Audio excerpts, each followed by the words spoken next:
सभी मित्रों को नमस्कार। दोस्तों स्वागत है आप सभी का। लोक संत चल रहे हैं और लोक संतों का ये अंतिम पार्ट है। दोस्तों अंतिम पार्ट है, 5 या 6 पार्ट आप तक पहुंच चुके होंगे। उम्मीद करता हूं कि बढ़िया समझ में आ गया होगा, आपने नोट्स वगैरह कंप्लीट बना लिए होंगे। और ये जो डायग्राम्स मैं बोर्ड पे दे रहा हूं, इसका पीडीएफ अपने राजस्थान टेलीग्राम चैनल से अपलोड कर लेना, उसको आप पढ़ते रहना। दोस्तों इसमें मैंने ऐसे लोक संत लिए हैं, देखिए सामने डायग्राम दिखाई दे रहा है, आप नजर घुमाइए। हो सकता है आपसे ये पहले पढ़ा नहीं पढ़ा ये अलग चीज है, लेकिन दोस्तों पटवार प्री यहां था, पटवार मेंस अभी लिखूंगा थोड़ा, ग्राम सेवक यहां, सेकंड ग्रेड 2018 यहां। दोस्तों लगातार एग्जामों में यहां से सवाल आ रहे हैं और हम क्या करते हैं, इसे हमेशा छोड़ते चले आ रहे हैं। जाम्बो जी, जसनाथ जी, दादू दयाल जी पढ़ लिया, काम चल गए, बच्चे संतुष्ट हो गए, ठीक है साहब बढ़िया पढ़ा दिया। दोस्तों सवाल यहीं से पूछ रहा है, इसलिए इसे अब आप अंतिम पार्ट है, अंतिम पार्ट आपको अंक देके जाएगा, 100% देके जाएगा। जो बच्चे अनुभवी हैं, इनके पास में एग्जाम देने का अनुभव है, शायद इसकी कीमत समझ रहे होंगे कि हमारे लिए कितना इंपॉर्टेंट पार्ट है लास्ट वाला। तो दोस्तों जुड़िए मेरे साथ में। जो बच्चे नए हैं टेलीग्राम चैनल को भी सब्सक्राइब कर ले, ज्वाइन कर लें, और अपने यूट्यूब चैनल को भी सब्सक्राइब कर लें, बेल आइकन को प्रेस कर लेंगे मित्रों। देखिए दोस्तों यहां मैंने कुछ संप्रदाय ऐसे लिखे हैं, छोटे छोटे, बहुत छोटे छोटे संप्रदाय का नाम दे दिया मैंने बॉक्स के अंदर। दूसरा हम लोग देखें तो इसी के अंदर मैंने संस्थापक दे दिया, संस्थापक का जन्म कहां हुआ, संप्रदाय की प्रधान पीठ कहां है, संप्रदाय का ग्रंथ क्या है, ये हमने यहां लिया है। यानी एक चार्ट के माध्यम से इसे कंप्लीट करना चाह रहा हूं। जैसे कि याद मैं करवा दूंगा, चिंता मत करना। जो बच्चे ऑफलाइन पढ़े हुए हैं वे तो जानते हैं कि एक झटके में याद होने वाला है। प्रणामी संप्रदाय, संस्थापक प्राणनाथ जी, जन्म जामनगर गुजरात में हुआ, प्रधान पीठ पन्ना मध्य प्रदेश में है, ग्रंथ का नाम कुजलम स्वरूप है। देखिए याद कैसे करेंगे, मैं कुछ क्रमांक दे रहा हूं, कुछ क्रमांक दे रहा हूं मैं। नंबर 1, 2, 3, इसे 0 दे देता हूं। ये क्रमांक इसलिए दिए मैंने कि मैं कुछ बोलूंगा।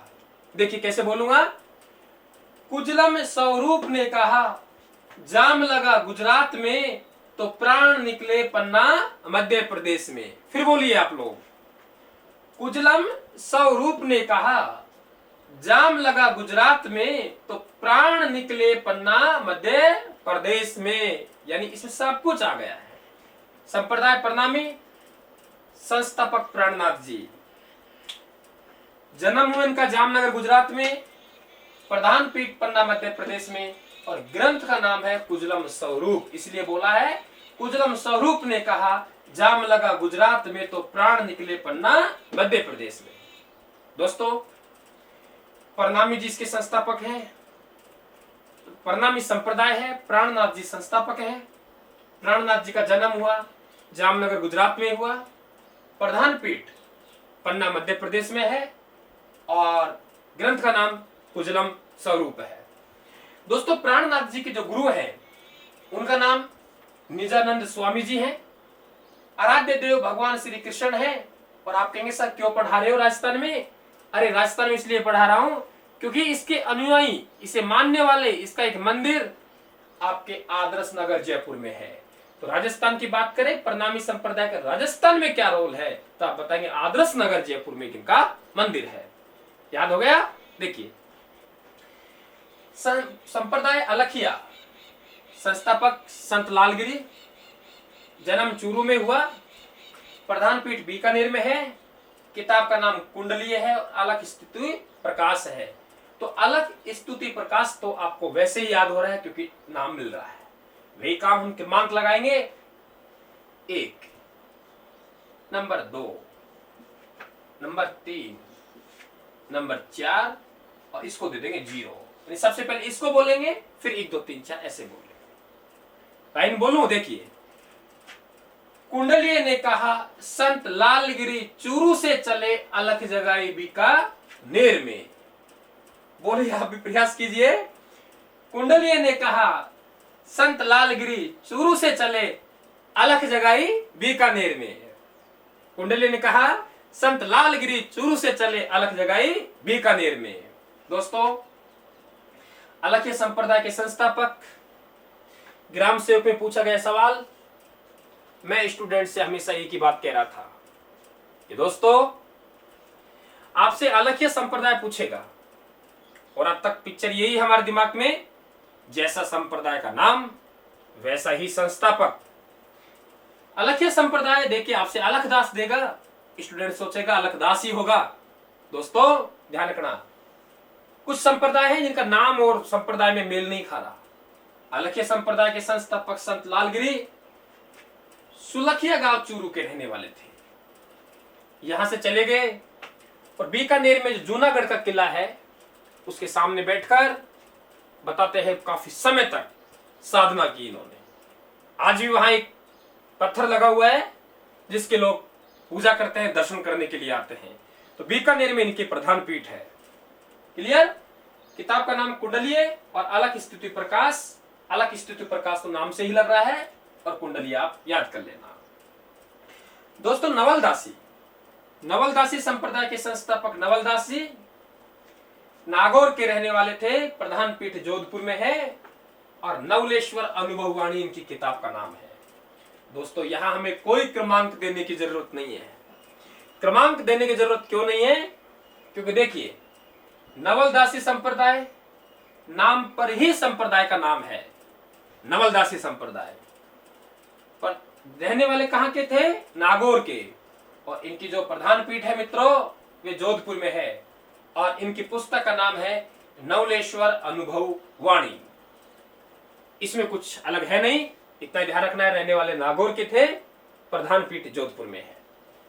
दोस्तों, गूदड़ संप्रदाय में फिर हमको कुछ लगाना पड़ेगा। 1 2 3 संप्रदाय कौन सा हो गया? गूदड़। और संस्थापक संत दास, प्रधान पीठ दांतड़ा भीलवाड़ा में। दोस्तों, दांतड़ा मतलब दाती, जिससे हम लोग फसल काटते हैं, चारा काटते हैं। गुदड़ी एक वस्त्र जो हम लोग सब घरों में बनाते हैं। दोस्तों, ऐसा संप्रदाय जिसमें लोग वस्त्र के रूप में गुदड़ी ओढ़ते हैं, गुदड़ संप्रदाय कहलाता है। मेरे मित्रों, आज भी मुझे पटवार का एक एग्जाम याद आ रहा है जिसमें ये 4 संप्रदायों को नाम दिए गए थे और चारों की प्रधान पीठ दी गई थी। पटवार प्री 2016 और मिलान करवाया था। स्टूडेंट सोच रहा था कि पता नहीं कहां से सवाल पूछ लिया। दोस्तों, आज ही मेरे ध्यान है कि ऐसा कैसा डायग्राम बच्चों को देता था और उस डायग्राम से ये हमारा स्टूडेंट है हमारे जो सवाल सही कर पाए थे। तो गुदड़ी हम वस्त्र है जिसे कैंची से काटकर, दांतड़ों से काटकर वस्त्र बनाते हैं फटे पुराने कपड़ों के।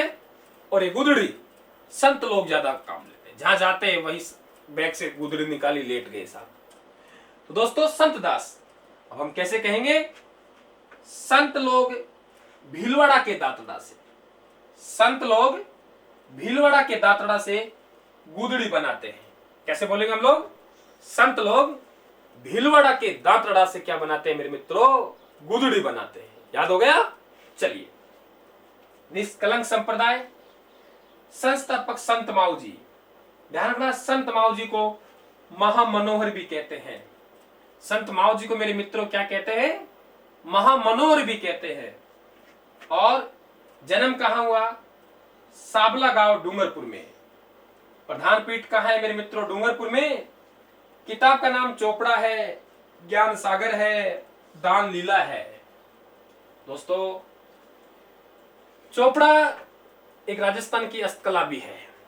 करवाऊंगा मैं आपको राजस्थान की एक हस्तकला जिससे भी हम चोपड़ा कहते हैं। चोपड़ा एक कलात्मक बॉक्स होता है लकड़ी का जिसे हम चोपड़ा कहते हैं। दोस्तों, हलवाई की दुकान पर आपने देखा होगा ऐसा एक डब्बा होता है जिसमें मावा रखते हैं, ठंडा करते हैं, बर्फी काटते हैं। तो मावा को हम लोग ऐसे याद करेंगे, मावा है उसे हम चोपड़ा में रखते हैं, बर्तन में रखते हैं। क्यों? क्योंकि मिट्टी ना लग जाए, कि निष्कलंक रहे। याद कैसे करेंगे दोस्तों हम लोग? देखिए, नंबर 1, नंबर 2, नंबर 3 और नंबर 4। याद करने का तरीका देखिए, डूंगरपुर के चोपड़ा में मावा रखते हैं ताकि निष्कलंक रहे। कैसे याद करेंगे मित्रों? डूंगरपुर के चोपड़ा में मावा रखते हैं ताकि निष्कलंक रहे। याद हो गया? ठीक है। हाँ, ज्ञान भंडार, दान लीला। जिनके पास ज्ञान का भंडार होता है मित्रों, वे दान लीला भी करते हैं और चोपड़ा में मावा भी बांटते हैं। तो ये आप लोग ध्यान रखें, संप्रदाय का नाम ध्यान रखें, संस्थापक देखें, उनका जन्म देखें, प्रधान पीठ देखें, ग्रंथ देखें। यहां से सवाल फंसने के चांस काफी ज्यादा है मेरे मित्रों, बहुत ज्यादा चांस है इसमें। तो ये स्क्रीनशॉट ले लीजिए, आगे फिर बात कर रहे हैं। स्क्रीनशॉट ले लीजिए आप लोग। चलिए, अभी भी कुछ संप्रदाय बाकी है मेरे मित्रों, वहां से सवाल आने के चांस रहते हैं काफी, उनको भी हम लोग कवर करेंगे।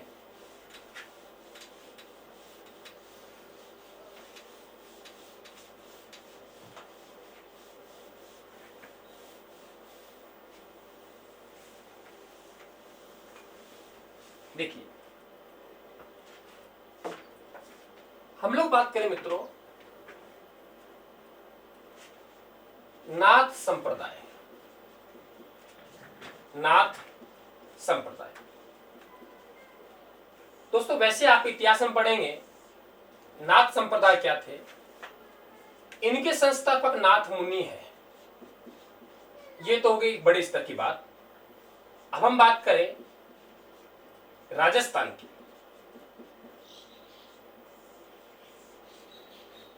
दोस्तों, आप लोग मारवाड़ के इतिहास पढ़ते हो तो मारवाड़ के इतिहास में एक महाराजा मानसिंह आप पढ़ते हो। मारवाड़ के इतिहास में एक महाराजा मानसिंह आप पढ़ते हो। महाराजा मानसिंह की जो कहानी आप लोग समझते हुए इस प्रकार से थी कि मारवाड़ में दो भाई, जिनके बीच में मारवाड़ की गद्दी को लेकर लड़ाई होगी। एक मानसिंह और एक भीम सिंह।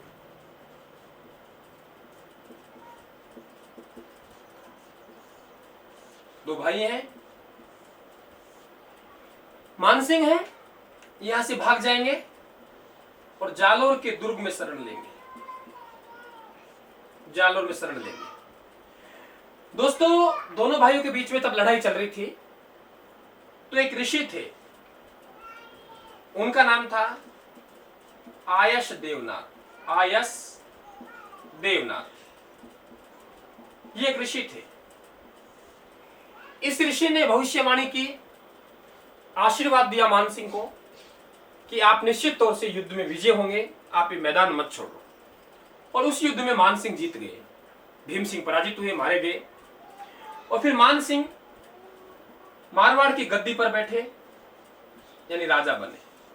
तो मानसिंह ने कहा कि मारवाड़ की जो गद्दी मिली है मुझे, ये आयस देवनाथ के आशीर्वाद से मिली है। और आयस देवनाथ मतलब नाथ संप्रदाय के। तो दोस्तों, नाथ संप्रदाय के अनुयायी बने मानसिंह, और नाथ संप्रदाय के राजस्थान में दो मंदिर बनवाए इन्होंने। एक मंदिर महामंदिर, जो कि जोधपुर में होगा, और दूसरा मंदिर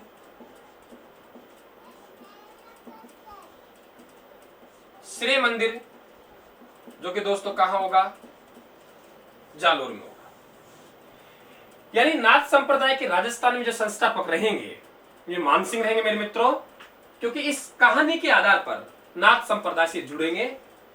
दो मंदिर, महामंदिर जोधपुर और श्री मंदिर जालोर। दोस्तों, महामंदिर जोधपुर नाथ संप्रदाय का सबसे बड़ा मंदिर है, ध्यान रखना। नाथ संप्रदाय का सबसे बड़ा मंदिर है। तो दोस्तों, महामंदिर जोधपुर है, और कौन बनवा रहे हैं? मानसिंह। समझ में आ गई कहानी आपके पूरी? तो ये आपका नाथ संप्रदाय है। नाथ संप्रदाय, नाथ मुनि संस्थापक हैं। राजस्थान की हम बात करें तो दोस्तों मानसिंह है। मानसिंह ने महान विजय के लिए महामंदिर जोधपुर का निर्माण करवाया, और एक मंदिर जालौर में बनवाया जिसे हम लोग क्या बोलते हैं, श्री मंदिर बोलते हैं मित्रों। ठीक है, तो ऐसे छोटे छोटे संप्रदाय हैं। छोड़ूंगा कुछ भी नहीं मेरे मित्रों, जो टॉपिक करवाऊंगा तो कंप्लीट ही करवाऊंगा, आप लोगों को कुछ पढ़ने की आवश्यकता नहीं रहेगी। अब हम रुख करते हैं पटवार मेंस का जो एग्जाम हुआ। अब आप मेरी बात को समझना, अब आपको पता लगेगा कि कितनी इंपॉर्टेंट क्लास चल रही है। पटवार प्री मैंने बताया, जो गूदड़ संप्रदाय हमने भी पढ़ा है, उन संप्रदायों का नाम देके उनके संस्थापक दिए और फिर उसको मिलान करवाया। पटवार मेंस में क्या पूछा गया था, देखिए आप कल्पना भी नहीं कर सकते मेरे मित्रों। यह पूछा गया था कि ऊंदरिया पंथ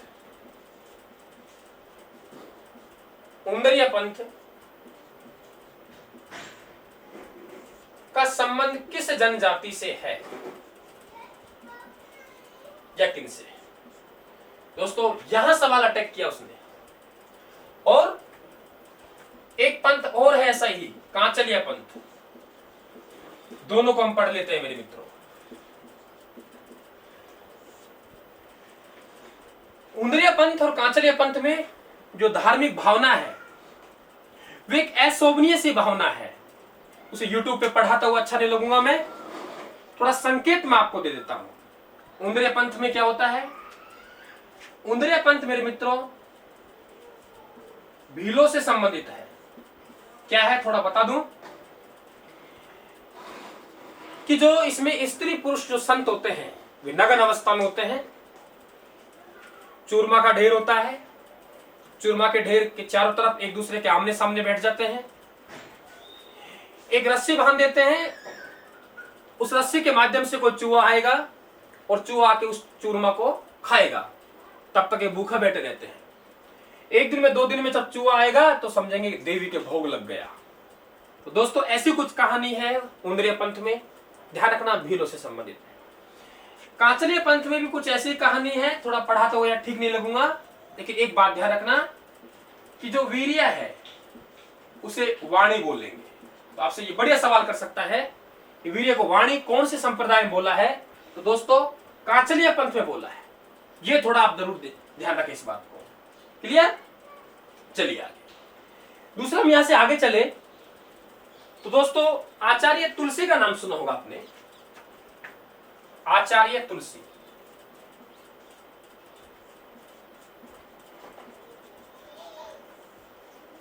दोस्तों छोटे छोटे हैं लेकिन अंक देके जाते हैं ये।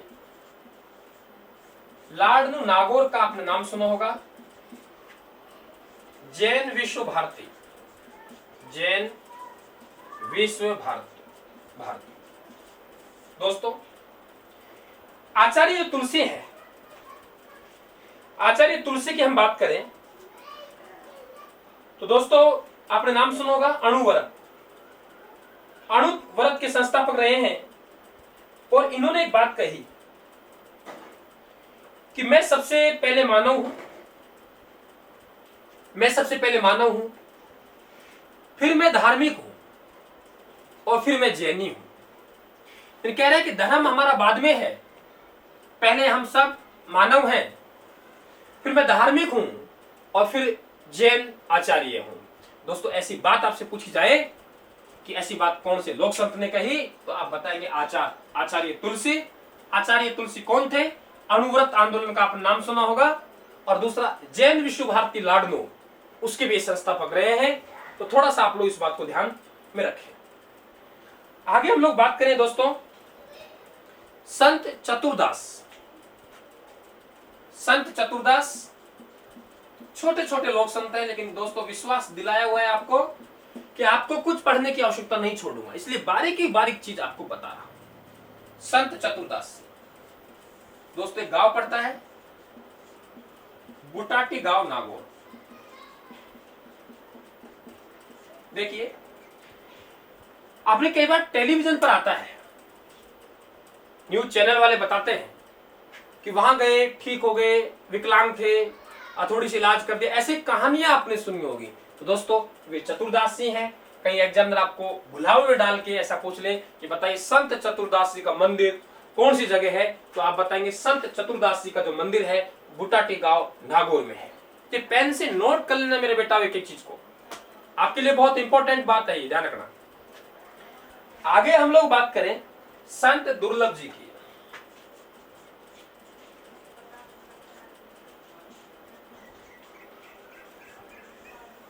दोस्तों राजस्थान का नरसिंह, आपने नरसिंह भगवान का नाम सुना होगा।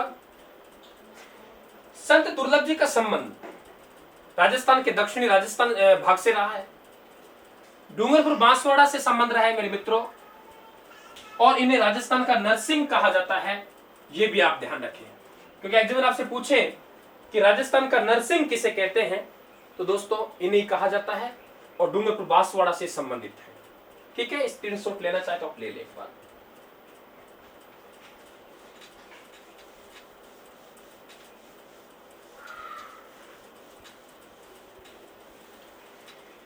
दोस्तों आपने नाम सुना होगा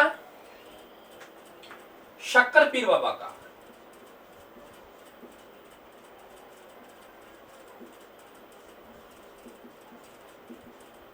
शक्कर पीर बाबा जिन्हें हम नरहड़ का पीर भी कहते हैं, बागड़ का धनी भी कहते हैं, बागड़ का धनी। दोस्तों दो शब्द होते हैं ये, एक बागड़ एक बांगड़। जिसके बिंदी लग रही है, बिंदी हम ऊपर लगाएंगे, ऊपर मतलब शेखावाटी का बेल्ट, शेखावाटी का जो बेल्ट है, सीकर झुंझुनू चूरू, वे बिंदी वाला बांगड़ है। और दोस्तों डूंगरपुर बांसवाड़ा है, बिना बिंदी वाला बागड़ है, तो इन्हें बागड़ का धनी कहते हैं। और दोस्तों पागलपन का यहां इलाज किया जाता है, पागलपन का इलाज किया जाता है। और सबसे इंपॉर्टेंट बात कि एक मुस्लिम संत का जो मेला लगेगा वे कृष्ण जन्माष्टमी को मेला लगता है। तो दोस्तों ये दो तीन बातें आप पीर शक्कर बाबा में ध्यान रखें। नरड़ के पीर कहते हैं, बागड़ का धनी कहते हैं, पागलपन का इलाज किया जाता है, और कृष्ण जन्माष्टमी को इनका मेला लगता है। ठीक है, देखिए मुस्लिम पीरों में मित्रों हम और बात करें जो हमको अंक दे सकते हैं। हम बात करें शेख हमीमुद्दीन नागौरी, हमीमुद्दीन नागौरी।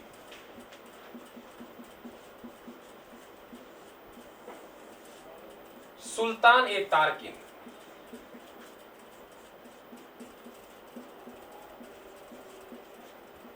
या सन्यासियों का सुल्तान।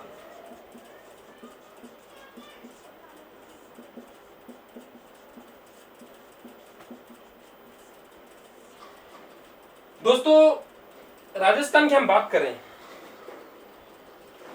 तो राजस्थान में मुस्लिम संतों में सबसे बड़े संत हुए हैं, एक ख्वाजा साहब हुए हैं, मोहिउद्दीन चिश्ती हुए हैं। मुसलमानों में दूसरे बड़े सबसे संत हुए हैं, सबसे बड़ा उर्स, जैसे हम मेला बोलते हैं वैसे हमारे मुस्लिम भाई मेले को उर्स बोलते हैं। तो राजस्थान का सबसे बड़ा जो उर्स है, सबसे बड़ा उर्स दोस्तों, सबसे बड़ा उर्स हमारा अजमेर वाला है, और दूसरे नंबर का सबसे बड़ा उर्स है मेरे मित्रों, वे आपका नागौर वाला है, हमीमुद्दीन नागौरी वाला। दोस्तों इसमें आप ये भी ध्यान रखें, हमीमुद्दीन कह दो या दुद्दीन जो भी है, इनका उपनाम सुल्तान ए तारकिन, सन्यासियों का सुल्तान। दोस्तों इन्हें सुल्तान ए तारकिन कहा जाता है, सन्यासियों का सुल्तान कहा जाता है।